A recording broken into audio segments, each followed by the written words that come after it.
Vamos al despertador y es momento de nuestra entrevista central a propósito de que ya entramos en esta recta, Andrés, final de año, inicio del 2019, donde tenemos que empezar a hablar de política con los candidatos.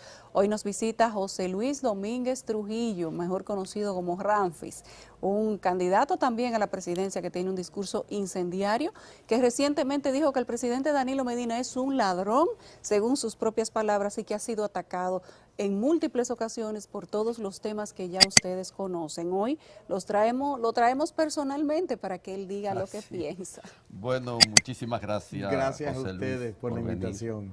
En realidad, tú eres una figura polémica del escenario político dominicano.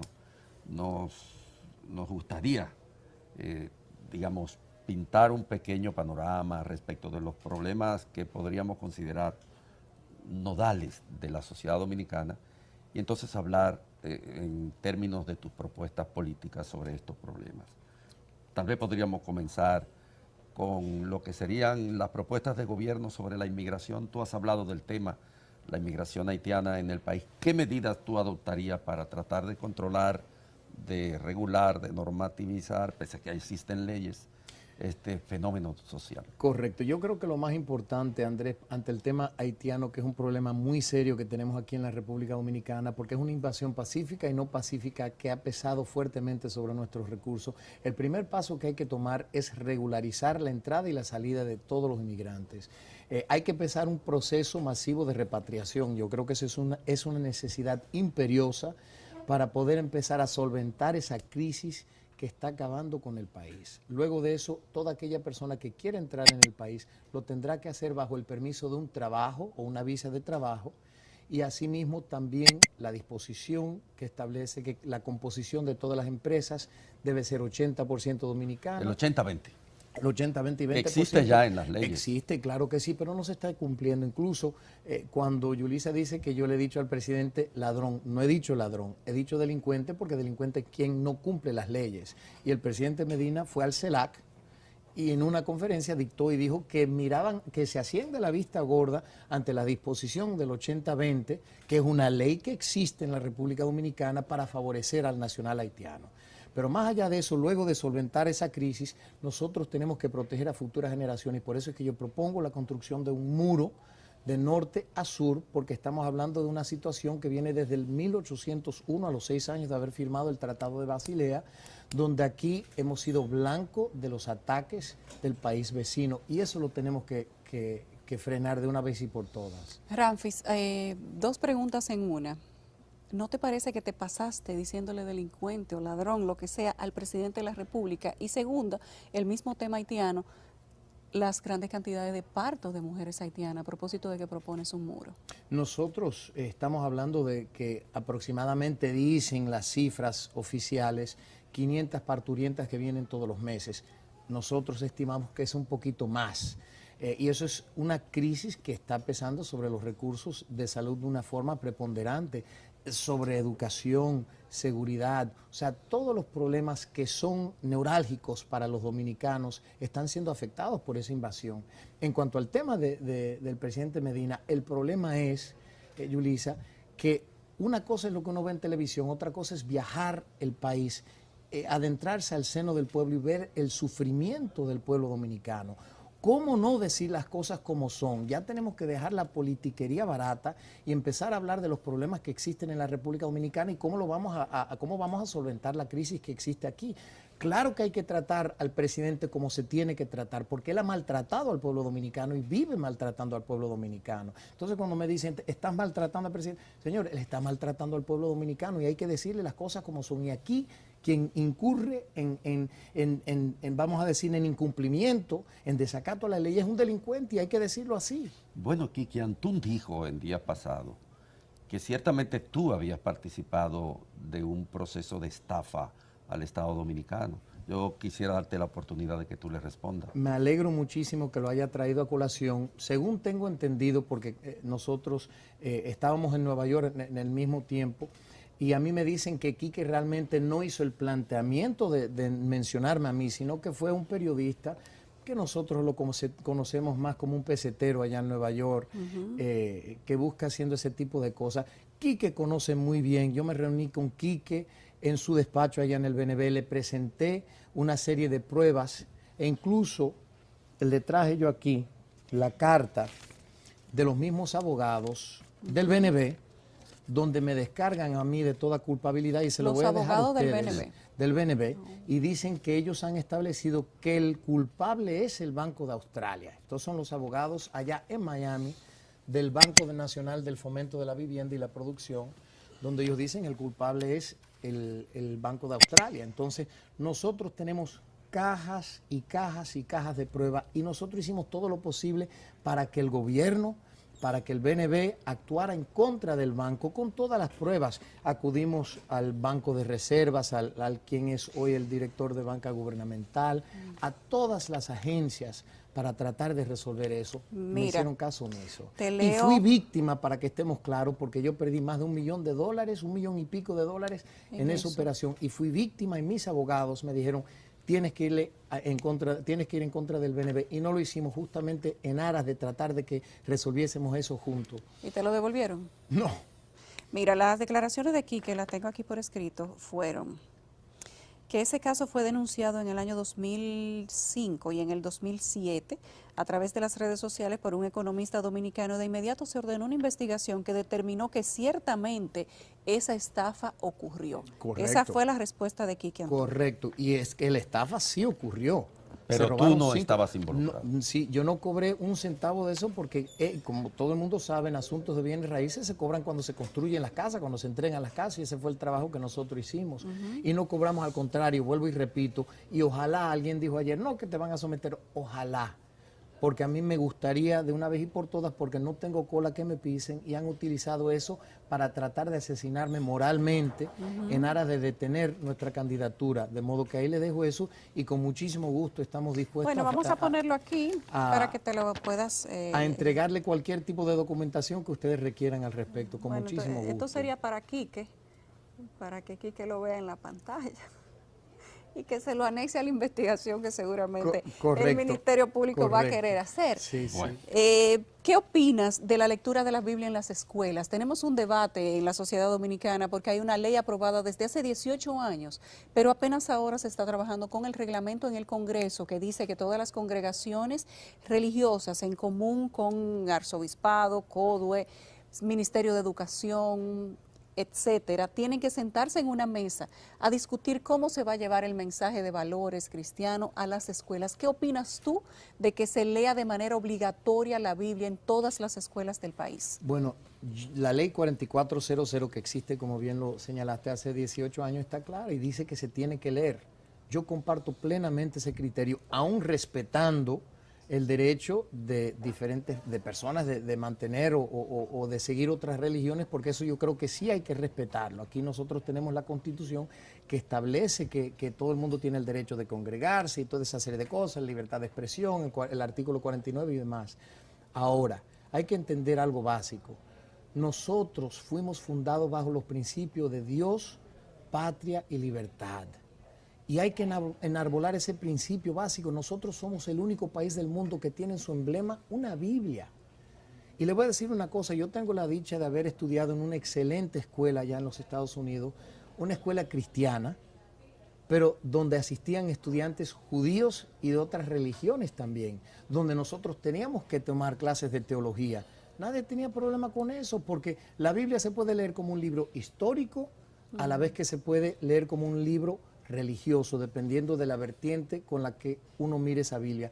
Pero es imprescindible que en este país volvamos a recuperar la religión, la espiritualidad y poner a Dios en el centro de todo lo que acontece aquí en el país. Bueno, Ramfis, yo quisiera preguntarte algo que tiene que ver con el modelo económico de la República Dominicana. Cualquier candidato en este país tiene que enfrentarse a una realidad, un crecimiento desproporcionado de la deuda pública, correcto, un nivel de empleo sumamente bajo porque el modelo económico no genera empleo en este país, una corrupción prácticamente sistematizada porque pocas veces se ha visto en la historia republicana una corrupción que provenga de una política de Estado de alguna manera. Un nivel de desorganización institucional enorme, puesto que las instituciones están subordinadas a los sujetos que expresan liderazgos políticos o avenencia con el liderazgo político. Frente a toda esta calamidad que ve cualquier persona que sea candidato, a veces yo pienso y digo, ¿y para qué será que quieren ser candidatos? Porque enfrentarse con ese nudo gordiano no es fácil. Eso sí es verdad. Y lo que va a dejar esta gente es obvio que es un verdadero bulto y no es de ropa, es un bulto de problemas, un verdadero bulto de problemas. Ramfis, José Luis Domínguez Trujillo, ¿qué dice frente a todo esto como un candidato? ¿Cuál es su receta? ¿Cuál es su propuesta? ¿Qué va a hacer en la República Dominicana si llega a la presidencia frente a tantas cosas, tantos problemas? Bueno, lo primero, Andrés, que hay que hacer aquí en la República Dominicana es cambiar el modelo de institucionalidad gubernamental. Lo que nosotros exhibimos hoy nace ¿cuándo? En el mismo 1930, producto de la dictadura de Trujillo. Y esa es la realidad. Es un modelo donde el Poder Ejecutivo tiene todo el control, donde los gobernadores son designados por el Poder Ejecutivo, donde el procurador, el presidente de la Cámara de Cuentas y un sinnúmero de ejemplos más, los jueces. Nosotros tenemos que aplicar un sistema descentralizado, reducir el tamaño del gobierno central, que los gobernadores sean elegidos por los moradores de cada provincia, los jueces sean elegidos por los moradores de esa misma provincia y buscar un modelo donde incitemos la participación de la ciudadanía, porque eso es democracia. Entonces, diría yo que el legado más importante que nosotros tenemos sobre el tapete tiene que ser la democracia. Tenemos que cambiar ese modelo. Pero más allá de eso, que va a ser de gran beneficio porque vamos a ayudar también a coartar el tema de la corrupción, que es un mal endémico que está acabando. Hoy consume una cuarta parte de nuestro presupuesto de manera conservadora, según Transparency International. Pero más allá de eso, tenemos que cambiar el sistema, el modelo económico. Hay que impulsar una reforma masiva de la agricultura del campo. Hoy nosotros desaprovechamos el 84% de las tierras hábiles para cosechar. Eso lo que ha creado es que los productores, los agricultores, los campesinos han tenido que buscárselas, en buen dominicano, en las ciudades. Han tenido que abandonar el campo. Entonces ahí entra el tema de la deforestación, un sinnúmero de cosas. Pero aquí nosotros tenemos una canasta básica que ayer subió el precio un 30% más. ¿Por qué? Porque estamos importando productos. El 75% de lo que nosotros producimos aquí se exporta y entonces tenemos que importar para el consumo interno. Eso es una injusticia, una aberración, por decirlo así. Nosotros, según los expertos, dicen que necesitamos una inversión de 5.000 millones de dólares en el campo para poder ponerlo a producir. Y al producir el campo y recapacitar a los agricultores y darles un mecanismo para que puedan obtener financiamientos para comprar equipos, porque esa es otra cosa. Tenemos que competir ya con el mercado internacional que en tecnología nos ha superado con creces. Tenemos que retomar ese campo y la agricultura tiene que ser la columna vertebral de nuestra economía para darle una oportunidad de que la clase media, la clase baja se pueda desarrollar de nuevo, para darle la oportunidad de que ellos puedan buscársela dentro de un marco de una economía que se ajuste a sus necesidades y asimismo para crecer el Producto Interno Bruto y crear nuevas fuentes de ingresos, porque la única solución que nosotros tenemos hoy por hoy frente a una economía que está totalmente tronchada con los préstamos es un refinanciamiento. Hoy superamos el 70% en endeudamiento que dicen las economías convierten a un país en un estado fallido. Es decir, que nosotros no somos un estado fallido, sino un país requete fallido, porque estamos ya oscilando cerca de un 80%. Entonces hay que buscar un refinanciamiento de los 54.000 millones de dólares que nosotros hoy exhibimos en deuda, pero con una moratoria de 5, 6, 7 años, para poder entonces hacer las inversiones en los programas que vayan en aras de crecer la economía y de crecer el Producto Interno Bruto del país, porque hemos tenido en los últimos años un crecimiento totalmente inorgánico. Tenemos que retomar ese tema. Y más allá de eso, tenemos que darle prueba fehaciente, evidentemente, a quien venga a refinanciar esa deuda, de que nosotros estamos dispuestos a erradicar la corrupción. Y la única manera de hacerlo es con una justicia transparente que someta a todos los funcionarios que hayan incurrido en la malversación de fondos, que se condenen y se le quiten todo lo que ellos se han robado. El líder de la oposición recientemente, tan reciente como ayer, dijo que si él gana la presidencia va a bajar más del 30% a la canasta básica familiar. Dice que la comida en República Dominicana debería costar aproximadamente un 30% menos y explicó la fórmula de cómo lo haría. ¿Qué opinas tú de eso? Yo estoy totalmente de acuerdo. Tenemos una canasta básica que ha subido en años recientes, hoy es de 30,000 y pico de pesos al mes, pero yo entiendo que en un mes no se puede bajar como lo planteó él. Entiendo que eso va a tomar un poco más de tiempo, tenemos que, como le digo, invertir un poco en el campo para que esa producción empiece a permear por el mercado y entonces ver un ajuste en los precios. También donde sí podemos tomar un poco de ventaja, diría yo, es en el costo de los combustibles, que vemos que suben todos los años, todas las semanas, los años ojalá fueran todos los años, todas las semanas sube el costo de los combustibles en franca violación de la ley que protege al consumidor. Entonces, eso sí nosotros tenemos que hacer un reajuste que se puede ver en cuestión, un espacio de 60, 90 días, diría yo, un variante en el costo de la comida. Pero, señores, nosotros somos un país eminentemente agrícola que tiene toda la capacidad de producir lo que hace falta aquí y exportar más allá de las necesidades internas de la República Dominicana. Bueno, la pregunta que te voy a hacer, quizás, dada la ascendencia histórica que tú tienes, yo podría avistar una respuesta previa. Y tiene que ver con la reelección. Y lo digo porque, bueno, tú eres nieto de una persona que se religió 6 veces.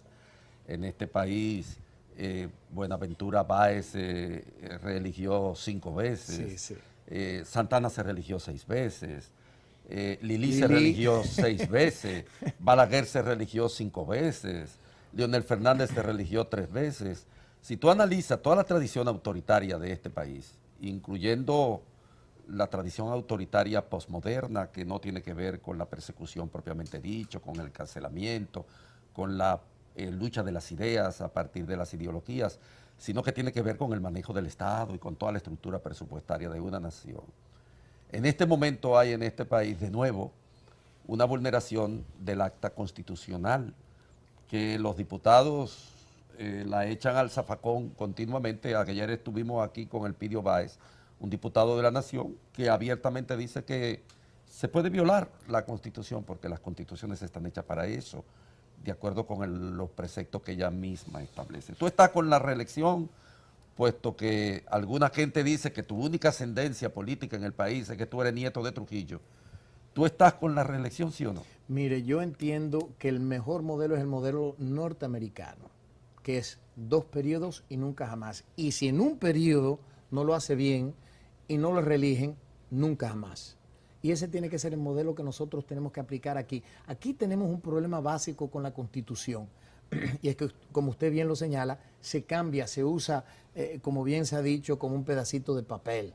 En los Estados Unidos hay una cápite en la Constitución que nosotros tenemos que aplicar aquí, que es interesantísima, y dice que los cambios a la Constitución no puede afectar al mandatario de turno, sino que tiene que ser para aplicarse al siguiente. Eso es interesantísimo. ¿Por qué? Porque eso hace que cualquier modificación que se haga sea en aras de mejorar la condición del país, mejorar la democracia, mejorar los estamentos del poder, no para favorecer a un grupo solamente. Entonces, ese es el modelo que nosotros tenemos que aplicar aquí. Y lo dije hace un tiempo en un programa de televisión. Yo dije, aquí la Constitución se tiene que blindar. Y el conductor del programa me dijo, Ramfi, aquí no se puede blindar la Constitución. Aquí se tiene que blindar la Constitución, pero en la conciencia del pueblo dominicano. En los Estados Unidos, por ejemplo, mucha gente quería que Obama se postulara para un tercer periodo, y se lo dijeron y se lo vociferaban donde quiera. Si en realidad él hubiese tomado esas recomendaciones, ese apoyo masivo para crear una reelección, una segunda reelección para un tercer periodo, le hubiesen formado un motín. Porque en la conciencia de los norteamericanos eso es algo insólito. Aquí tenemos que tener lo mismo. No es posible que hoy en el 2018 estemos hablando de los mismos dinosaurios politicuchos que empezaron hace 20 y pico de años. O sea, que no puede ser. La democracia, y hay que aclarar aquí que yo salgo de las entrañas de la mejor democracia y es el único sistema que conozco y al que respeto, admiro y entiendo es el más atinado para estos tiempos. Es la democracia. Y para eso nosotros necesitamos impulsar la alternabilidad de poder. Tenemos que buscar líderes jóvenes y por eso me encanta ver muchos jóvenes que han salido y se han lanzado al ruedo político hoy, porque entiendo que eso es lo que hace falta.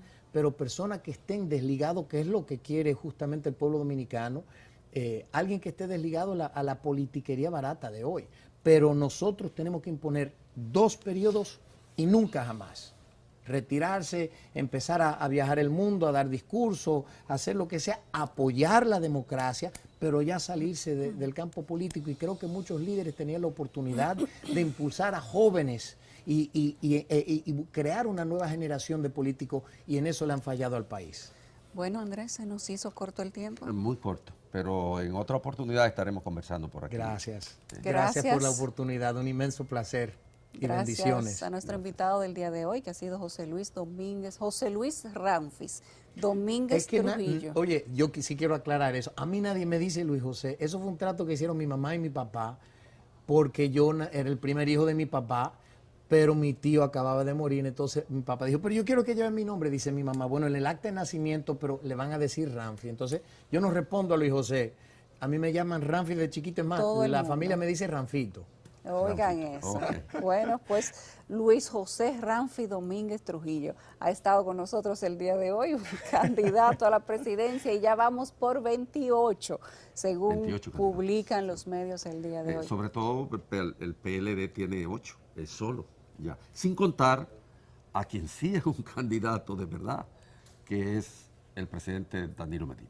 Así es. Gracias a nuestro invitado del día de hoy, gracias a ustedes. Andrés y yo nos vamos, hacemos una breve pausa y al regreso venimos con la segunda hora del Despertador. Que tengan muy buenos días y feliz martes.